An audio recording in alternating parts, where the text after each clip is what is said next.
আমার মেয়ে বলছে বাল্লিগু আন্নি ওয়ালাউ আয়া, একটা বাণী হলে পৌঁছিয়ে দাও। আমি যদি ফকিরা মসজিদে এসে মিঠা মিঠা কথা বলি, মুতাল্লিও খুশি হবে, সভাপতিও খুশি হবে, সেক্রেটারিও খুশি হবে, মুসল্লিও খুশি হবে। আরে হুজুর তো কত সুন্দর কথা বলে, নামাজের কথা বলতেছে, রোজার কথা বলতেছে, এইরকম সুন্দর কথা তো আর কোনো হুজুর থেকে শুনি নাই। মেরাজের কথা হুজুর বলে না, মেরাজ তেরাজ এগুলো তো নাই। খুশি নইব না মুসল্লি হল, সভাপতি মুতাল্লি হল, খুশি নইব না? কিন্তু এখন যে কেন হরাগরি হোক, মুতাল্লি সভাপতির তো খারাপ লাগবে, বদ মুসল্লির তো খারাপ লাগবে। বদ মুসল্লি কয় বুজুরি করে কিলে লাগে আরে বুজুর লই আইও, ঠিক না?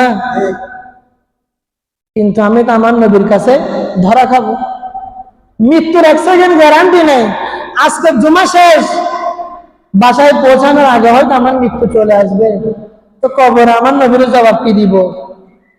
আমার নবী যদি তাকায় থাকে, মুখ মলিন করে যদি তাকায় থাকে, উম্মত তোমার তো মিম্বারে বসাইছি আমি নবীর পক্ষে কথা বলার জন্য, তোমার তো আমি সভাপতি মুতাল্লির গোলামি করার জন্য বসাই নাই, তোমাকে তো আমি মুসল্লির গোলামি করার জন্য বসাই নাই। উম্মত তোমাকে যে আমানত দিয়েছে, তুমি আমানতের খিয়ানত করেছো।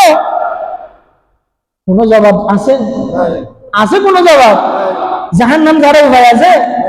তো 2 টাকার জন্য জাহান্নামে কে যাবে? এই কাজ আমার পক্ষে সম্ভব না।